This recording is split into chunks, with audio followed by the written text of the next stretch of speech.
रामायण कथा का अगला भाग प्रस्तुत है।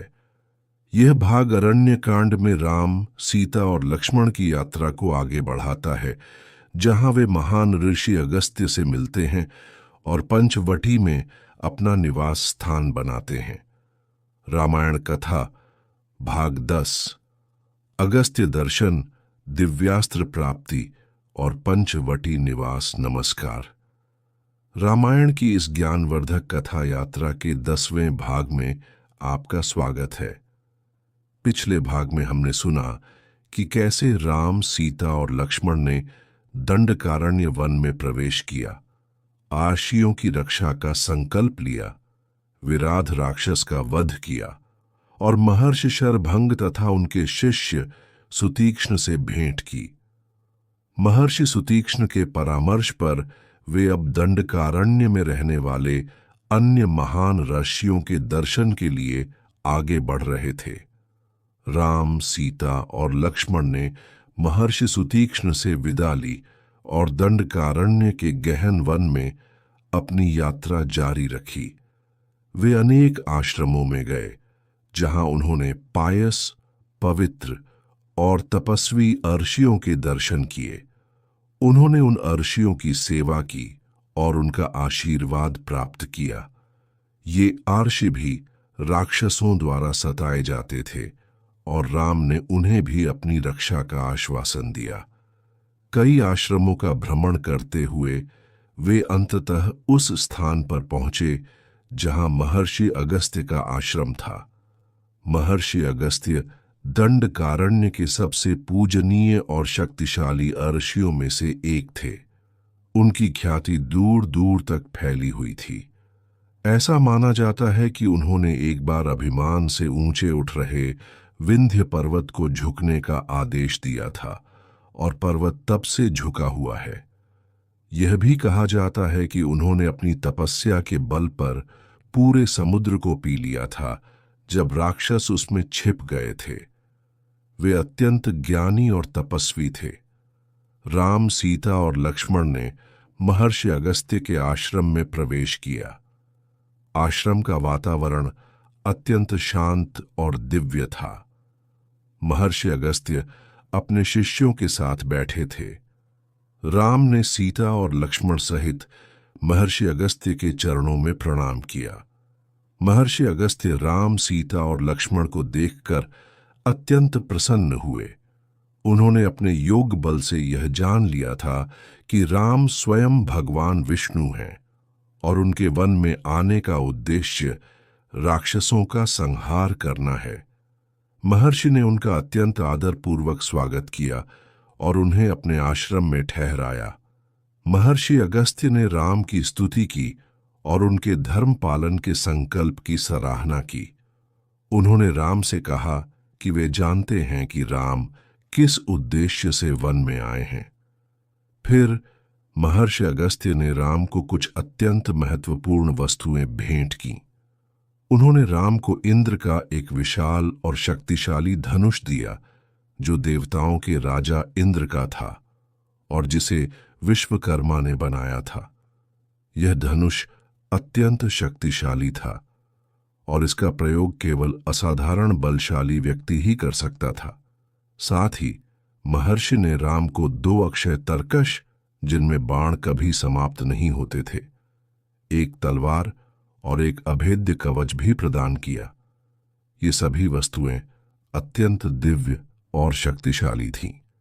महर्षि अगस्त्य ने ये दिव्यास्त्र राम को प्रदान करते हुए कहा कि ये शस्त्र उन्हें राक्षसों से युद्ध करने और धर्म की रक्षा करने में सहायक होंगे।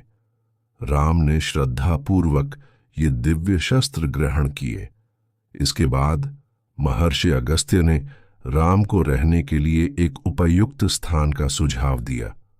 उन्होंने कहा, वत्स राम, यहां से कुछ ही दूरी पर गोदावरी नदी के तट पर एक स्थान है जिसका नाम पंचवटी है।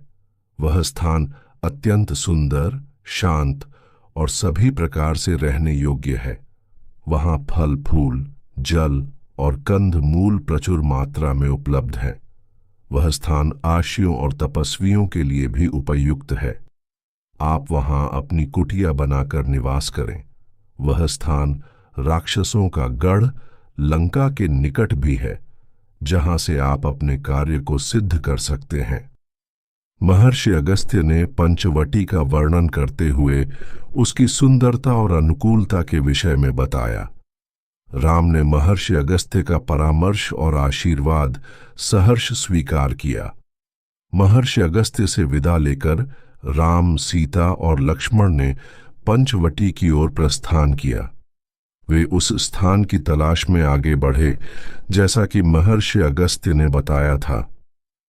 कुछ समय यात्रा करने के बाद वे गोदावरी नदी के तट पर एक अत्यंत रमणीय स्थान पर पहुंचे। यह स्थान वास्तव में बहुत सुंदर था। चारों ओर हरे भरे वृक्ष, रंग बिरंगे फूल खिले हुए थे, पक्षी चहचहा रहे थे और गोदावरी नदी का जल निर्मल बह रहा था। यह वही स्थान था।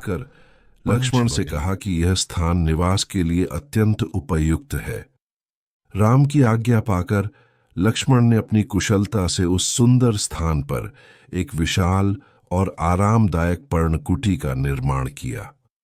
उन्होंने आसपास उपलब्ध लकड़ी, पत्ते और मिट्टी का उपयोग करके एक सुंदर आश्रम बनाया जिसमें तीनों आराम से रह सकें। पंचवटी में राम, सीता और लक्ष्मण ने अपना निवास स्थापित किया।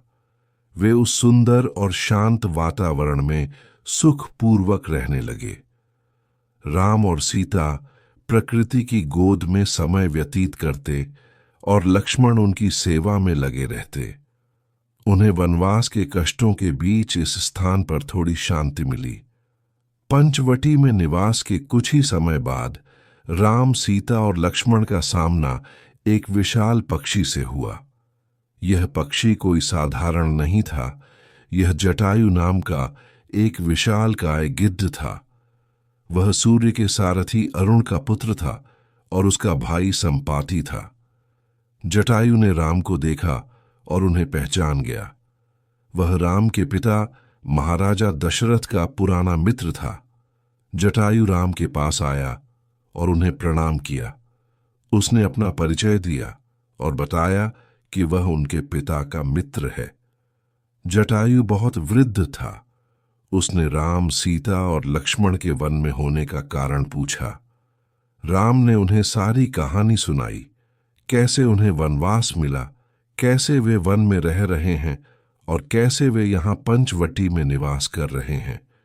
जटायु राम की कथा सुनकर दुखी हुआ।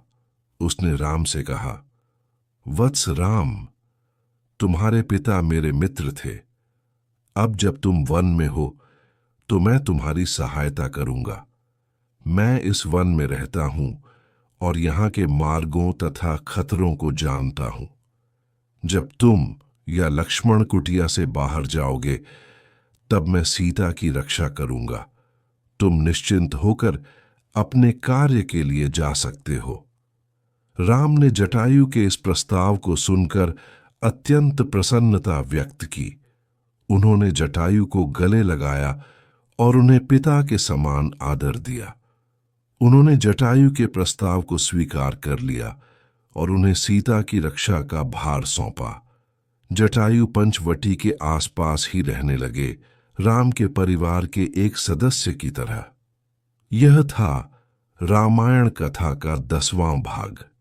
हमने राम, सीता और लक्ष्मण की दंडकारण्य में आगे की यात्रा, महान आशी अगस्त्य से भेंट, उनसे दिव्य शस्त्रों की प्राप्ति, पंचवटी में निवास स्थान बनाना और पक्षीराज जटायु से भेंट तथा उनका सीता की रक्षा का वचन सुना।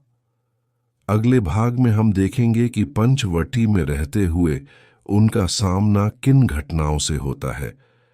यह अरण्यकांड का वह महत्वपूर्ण भाग होगा जहां कहानी एक नया और गंभीर मोड़ लेगी, जिसका परिणाम पूरी रामायण की कथा पर पड़ेगा। रामायण की यह महत्वपूर्ण गाथा जारी रहेगी। यह रामायण कथा का भाग 10 है, जो पंचवटी में उनके निवास की शुरुआत तक कवर करता है।